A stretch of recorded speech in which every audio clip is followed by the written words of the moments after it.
Did you know that one of America's most twisted killers once sent a mother a letter so horrifying that police couldn't read it out loud in court?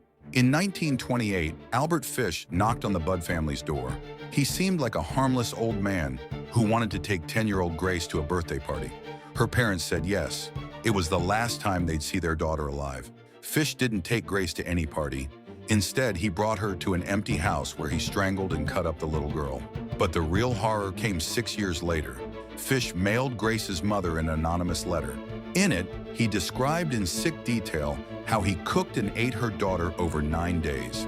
The letter was so disturbing that when Fish was caught and put on trial, the court refused to read it aloud. Police discovered Fish had tortured himself by shoving needles into his own body. He confessed to hurting over 400 children and killing at least 100 more.